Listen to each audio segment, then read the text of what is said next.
আসসালামু আলাইকুম viewers, welcome back to my channel. Hopefully আপনারা সবাই ভালো আছেন। আজকে আমি আপনাদের মাঝে চলে এসেছি আরও মজার একটি রেসিপি নিয়ে। সর্ষে পাবদা। পাবদা মাছ কিন্তু খেতে এমনিতেই বেশ মজার হয়ে থাকে। এটি আমরা অনেকভাবেই রান্না করতে পারি। আজকে আমি সর্ষে দিয়ে রান্না করে দেখাবো আপনাদের। তো চলুন দেখা যাক।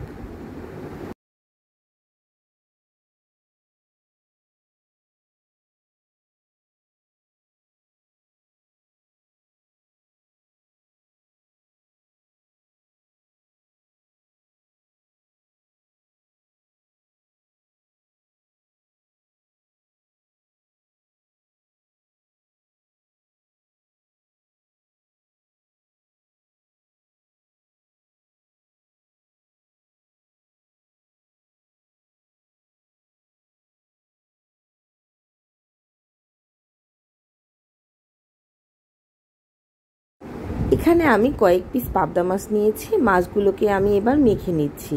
এজন্য আমি দিয়ে দিচ্ছি 1 চা চামচ হলুদের গুঁড়া, 1 চা চামচ শুকনা মরিচের গুঁড়া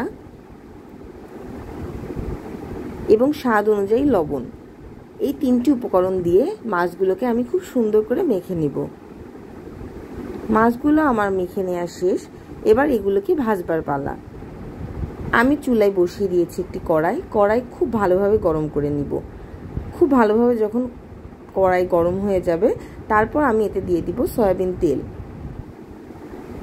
আপনারা যদি মাছ ভাজবার ক্ষেত্রে কড়াই খুব ভালোভাবে গরম করে নেন, তাহলে এই মাছ কড়াইতে লেগে যাওয়ার কোনো সম্ভাবনাই থাকবে না।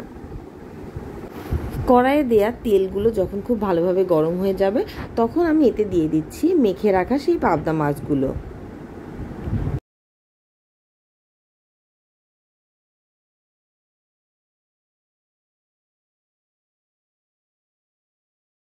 একে একে সমস্ত মাছগুলোকে দিয়ে আমি খুব ভালোভাবে ভেজে নিব।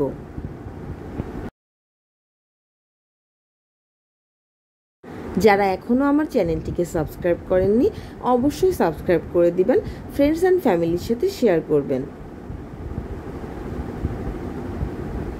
মাছগুলোকে আমি খুব ভালোভাবে এপিঠ এবং ওপিঠ ভেজে তুলে নিচ্ছি। মাছগুলোকে আমি তুলে নিয়েছি। এবার ভেজে নেওয়া ওই মাছের অবশিষ্ট যে তেলটি থাকবে, সেই তেলের মধ্যেই আমি সমস্ত মশলাগুলোকে কষিয়ে নিব।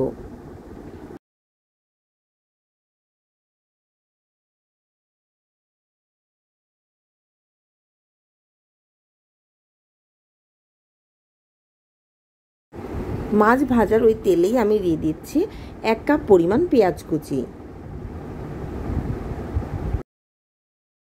পেঁয়াজগুলোকে আমি খুব ভালোভাবে ভেজে নিচ্ছি।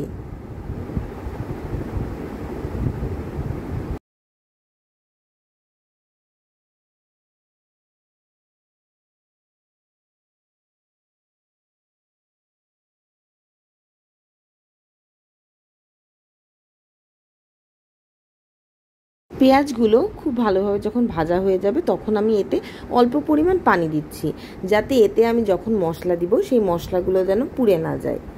এবার আমি এর মধ্যে দিয়ে দিব মশলাগুলো।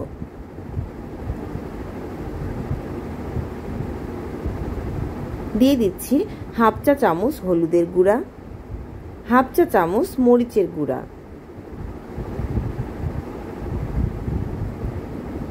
আমি এখানে খুব অল্প পরিমাণ ঝাল ব্যবহার করছি। দিয়ে দিচ্ছি 1/2 চা চামচ ধনিয়ার গুঁড়া। এবার সমস্ত গুঁড়া মশলাকে আমি খুব ভালোভাবে মিশিয়ে নিচ্ছি। যেহেতু আমি এখানে গুঁড়া মশলা দিয়েছি, এই জন্য আমি অল্প পরিমাণ পানি দিয়েছি। এতে করে গুঁড়া মশলা পুড়ে যাবে না। মশলা যদি পুড়ে যায়, তাহলে তরকারির টেস্ট কিন্তু খুবই বাজে হয়। এবার আমি এতে দিয়ে দিচ্ছি স্বাদ অনুযায়ী লবণ।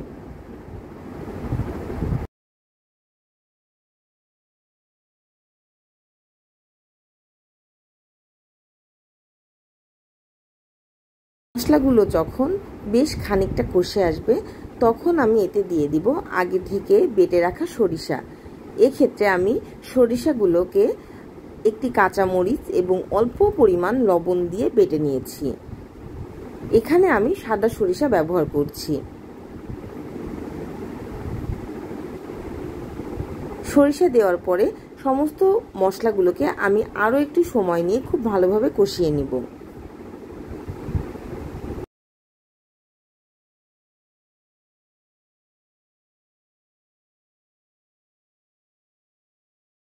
দিয়ে দিচ্ছি 4টি আস্ত কাঁচামরিচ। কাঁচামরিচগুলোকে আমি হালকা পরিমাণ চিড়ে দিয়েছি। এতে করে তরকারিটি অতিরিক্ত ঝাল হবে না, কিন্তু তরকারির মধ্যে কাঁচামরিচের ফ্লেভার চলে যাবে।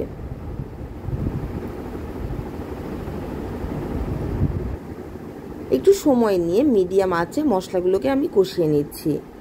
এবার আমি এতে দিয়ে দিচ্ছি অল্প পরিমাণ পানি।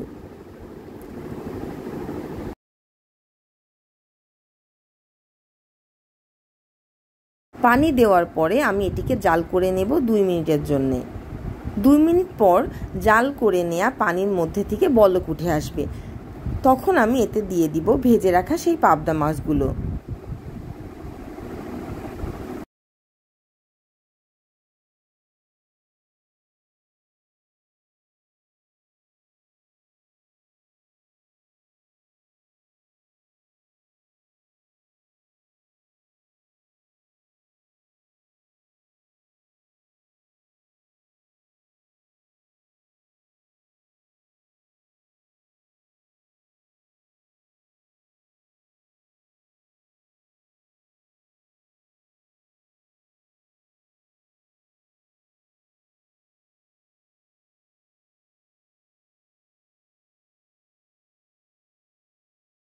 মাছগুলো দেওয়ার পরে আমি 2 মিনিট জাল করে নিব।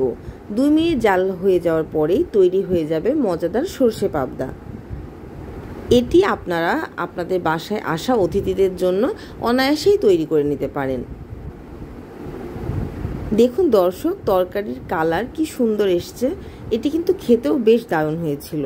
আপনারা অবশ্যই বাসায় একবার হলেও রেসিপিটি ট্রাই করবেন এবং আপনাদের কাছে কেমন লাগলো অবশ্যই কমেন্ট বক্সে কমেন্ট করে আমাকে জানাতে ভুলবেন না।